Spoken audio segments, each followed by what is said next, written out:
बेटियों नहीं सही दे अक्को बेटियाँ नहीं सही रात रात के आवत थी जात थी महतारी बोला तो मारा थी महतारी वैसे बा खुदा बेटिया नहीं दाम में लगाती रात पे रात जहाँ जाए फिर वहाँ लाइन पर मारे कटाई जात रही हैं। दोस्तों इमेजिन करिए एक परिवार जिसके मुखिया यानी पिता की 2 साल पहले मौत हो जाती है तो अब उस परिवार की क्या स्थिति होगी, कैसी कैसी परेशानियां झेल रहे होंगे। कभी मजदूरी मिलती होगी तो कभी कधर मजदूरी भी नहीं मिलती होगी, घर भी कितनी मुश्किल से चला रहे होंगे। उस परिवार की सबसे छोटी बेटी जिसकी उम्र अभी बस 12 साल थी, उसके साथ अगर रेप हो जाए और उससे भी शॉकिंग की वो 2 महीने की प्रेग्नेंट हो जाए तो उनपे क्या बीतेगी। और दूसरी तरफ जो रेप किया है उसकी पत्नी बोलती है हमारा पति तो सेक्स कर ही नहीं सकता, मेरा पति इस लायक है ही नहीं, उसकी उम्र जो इतनी हो गई है, मैं उसकी बीवी हूँ, मुझसे ज्यादा कोई नहीं जानेगा उसके बारे में। ऐसा कहना है मोहित खान के पत्नी का कि मेरे पति को फंसाया जा रहा है। तो आइए जानते हैं कहानी क्या है और सच क्या है।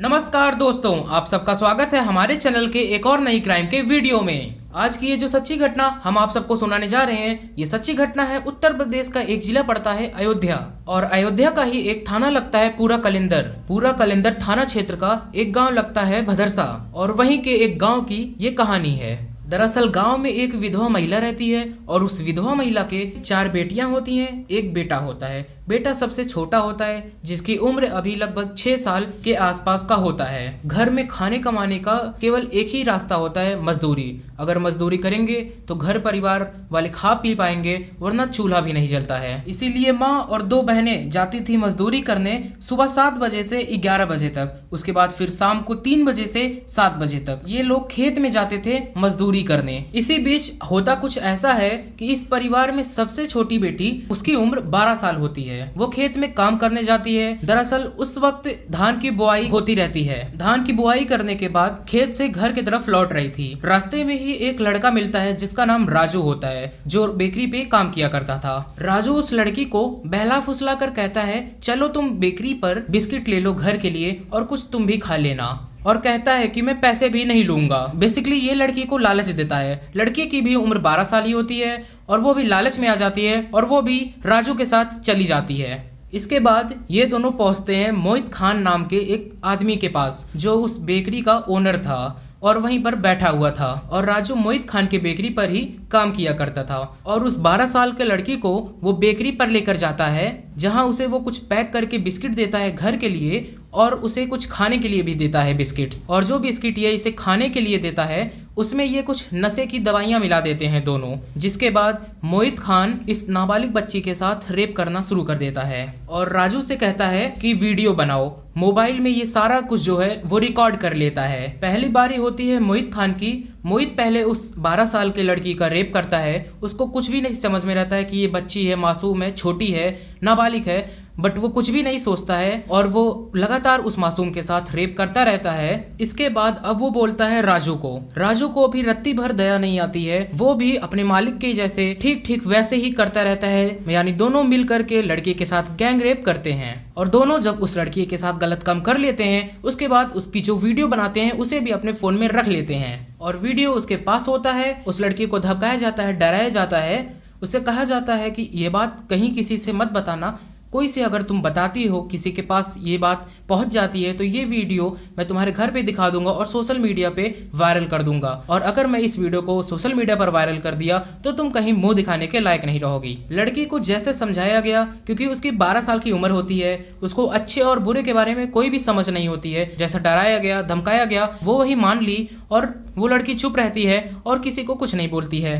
मगर यहाँ पे लड़की किसी को कुछ नहीं बताती है तो इसका ये सब फायदा उठाकर लड़की को बार बार बुलाते हैं और उस वीडियो को दिखा करके लड़की को ब्लैकमेल करते हैं और बार बार उस लड़की के साथ ऐसे ही घिनौना और गंदा काम करते रहते हैं। और वो इसका विरोध भी नहीं कर पाती है और ना ही कुछ बोल पा रही थी, क्योंकि उसे मालूम था भाई उसका छोटा है, पिता उसके हैं नहीं और माँ मजदूरी करती है, आखिरकार बताए तो बताए किसे, करे तो करे क्या।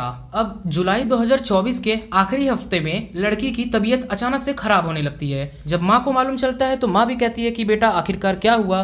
परेशान क्यों हो। दरअसल लड़की छटपटाने लगती है, उसके पेट में बहुत ही तेजी से दर्द उठ जाता है। अब माँ को रहा नहीं जाता है, वो बेटी को लेकर के नजदीकी हॉस्पिटल में लेके पहुंच जाती है। वहां पे जब लड़की को वो दिखाती हैं तो डॉक्टर उस लड़की को देख करके बहुत ही ज्यादा परेशान हो जाता है। वो माँ को देखता है, बेटी को देखता है। डॉक्टर सोचता है कि आखिरकार मैं क्या बोलूं, मगर डॉक्टर बोलते हैं ये कहते हुए, मैं बहुत ही परेशान हो रहा हूँ। दरअसल आपकी बेटी अभी 12 साल की है और वो लगभग 2 महीने की प्रेग्नेंट है, और ये कैसे है मुझे नहीं पता। जैसे ही माँ ने ये बात सुनी कि 12 साल की उनकी बेटी 2 महीने की प्रेग्नेंट कैसे हो सकती है, उनके पैरों से मानो कि जमीन ही खिस गई। माँ सोचने पर मजबूर हो जाती है क्योंकि उसके पति का अभी 2 साल पहले ही मौत हो चुकी है और वो अकेले ही है घर को चलाने वाली, और सबसे छोटी बेटी 12 साल की ही उम्र में कैसे प्रेग्नेंट हो सकती है। वो यही सोच सोचकर रोने लगती है और वो रोते रोते अपने बेटी के पास जाती है और बेटी से पूछती है कि बेटा तुम्हारे साथ क्या कोई गलत किया है या फिर ये क्या है, ये कैसे हुआ, मुझे बताओ। जब माँ बार बार पूछती है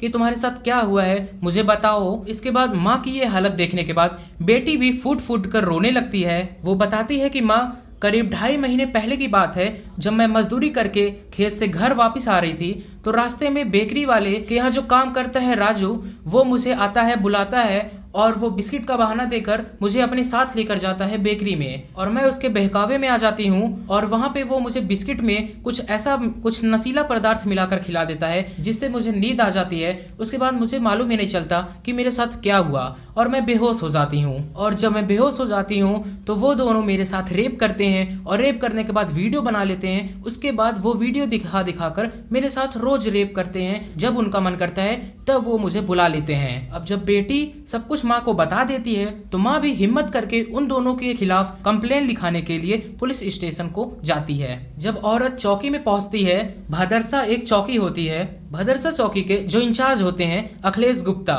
उनका नाम होता है, तो उनके पास जब वो औरत जाती है और बताती है कि मेरे बेटी के साथ ऐसे ही गलत काम हुआ है, राजू और उसका जो मालिक होता है मोहित खान ने किया है, जो कि एक बेकरी का मालिक है और बेकरी चलाता है और जो कि समाजवादी पार्टी का भदरसा का नगर अध्यक्ष है। जैसे ही चौकी इंचार्ज ने ये बात सुनी वो भी परेशान हो जाता है, क्योंकि जो चौकी भदरसा में चल रही थी वो मोहित खान के घर पे ही चल रही थी, उसी के घर में ही चल रही थी। तो ऐसे स्थिति में वो उस औरत को कहता है एक काम करो, मोहित खान का नाम इसमें से हटा दो और नौकर का नाम रखो, मैं इस केस को लिख दूंगा। जब पुलिस वाला औरत से ऐसी बात करता है तो औरत बोलती है कि मुझे इन दोनों का नाम चाहिए, क्योंकि मेरी बेटी ने बोला है कि ये गलत काम दोनों लोगों ने किया है, तो मुझे दोनों लोगों का नाम लिखना है, एक लोग का नाम क्यों कटवा दूं मैं। बेटी ने जैसे बोला माँ ने वैसे ही किया था। चौकी इंचार्ज बार बार कुछ बहाना बनाता है और इस केस को टालना चाहता था। धीरे धीरे वक्त आगे बढ़ने लगता है, औरत बार बार आती है और धीरे धीरे मामला बढ़ते बढ़ते थाना अध्यक्ष तक पहुंच जाता है। तो थाना अध्यक्ष भी बताया जाता है कि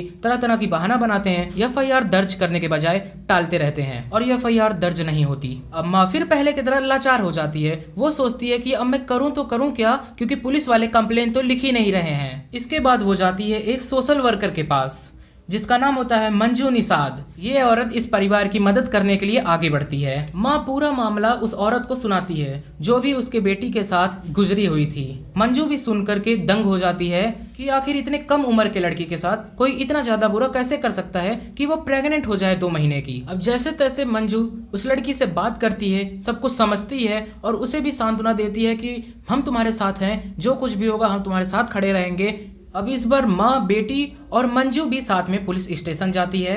अब फिर से पुलिस वही बोलती है कि केस नहीं दर्ज करेंगे, एक नाम हटाइए तो हम केस दर्ज कर लेंगे। अब जब इन तीनों की सुनवाई कहीं भी नहीं होती है तो यहाँ पे मीडिया एक अच्छा रोल प्ले करती है, जहाँ पे मंजू और उसकी माँ मीडिया के सामने आती हैं और अपने साथ जो कुछ भी बीती होती है वो सब कुछ बता देती हैं। और फिर क्या था, धीरे धीरे जब लोगों को मालूम चलने लगता है उसके बाद पुलिस वालों को भी जबरन 29 जुलाई को केस को दर्ज करना पड़ जाता है। और जब मामला और भी गंभीर हो जाता है तो इन दोनों को भी पुलिस गिरफ्तार कर लेती है। न केवल राजू और मोहित खान की गिरफ्तारी होती है, जिस चौकी इंचार्ज ने और थाना अध्यक्ष ने नाम बदलने की बात की थी, इन दोनों को भी सस्पेंड कर दिया जाता है। और फिर बात यहीं तक नहीं थमती, यूपी के सीएम योगी आदित्यनाथ ने भी विधानसभा में खड़े होकर इस मामले को उठाते हैं। अब जब इतना कुछ हो गया था तो मामला इतने जल्दी ठंडा होने वाला था नहीं। जाहिर सी बात है ये मामला सोशल मीडिया पर और पूरे देश भर में चर्चा का एक विषय बन जाता है। अब पुलिस वाले भी काफी ज्यादा एक्टिव हो जाते हैं।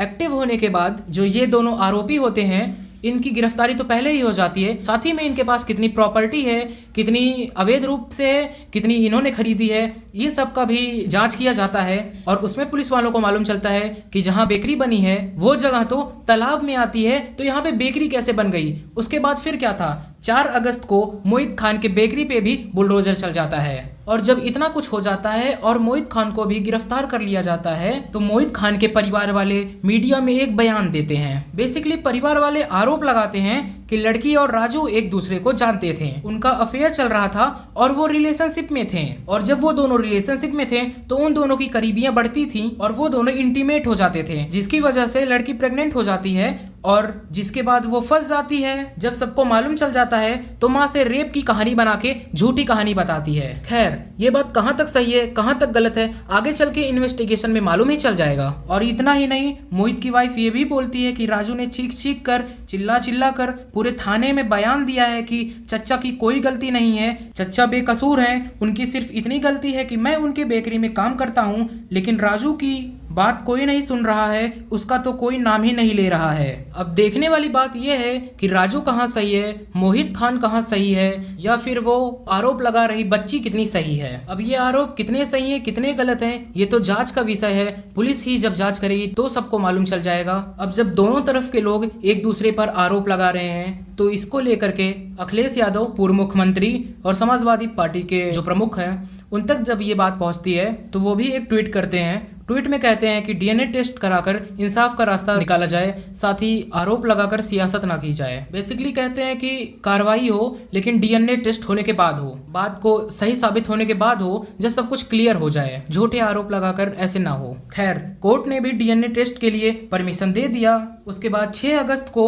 राजू और मोहित खान की डीएनए टेस्ट भी की गई और सबकी निगाहें डीएनए रिपोर्ट पर ही है कि देखो किसके पक्ष में आता है। खैर, एक इंटरव्यूअर ऐसे ही वहां पे कवर कर रही थी, लोगों से बातचीत कर रही थी। बातचीत में एक लड़का मिलता है जिसका नाम मोहम्मद सारिक होता है। मोहम्मद सारिक बोलता है वो लड़की सही नहीं है, हर जगह जाती है, 50-50 रुपए पे काम कराती है, मैंने उसे स्टेशन पे देखा है और वो जो पीछे सरपत है वहां देखा है, और उसका रिश्ता उसके जीजा के साथ भी सही नहीं था, गलत काम करती थी, मैं भैंस चराने जाता हूँ तो देखा हूँ कई बार, और उसका संबंध राजू के साथ भी था, घर का खर्चा भी वही निकाला करती थी। अब आप लोग ये सोचो कि ये सब एक 15 साल का लड़का बोल रहा है, अब वो सही बोल रहा है या गलत कोई नहीं जानता। इसका मतलब कि ये सारी बातें वहाँ पे चल रही है। सोचो अगर गलती लड़की की नहीं निकलती है और मोहित और राजू सच में उसका रेप किए हैं, हालांकि ये दोनों परिवार में अब पता नहीं क्या आपस में सब बोल रहे हैं, तो उस 12 साल की मासूम लड़की की फ्यूचर कैसा होगा, कैसे वो लोगों को फेस करेगी, क्योंकि उसके सामने तो अभी उसकी पूरी जिंदगी पड़ी है।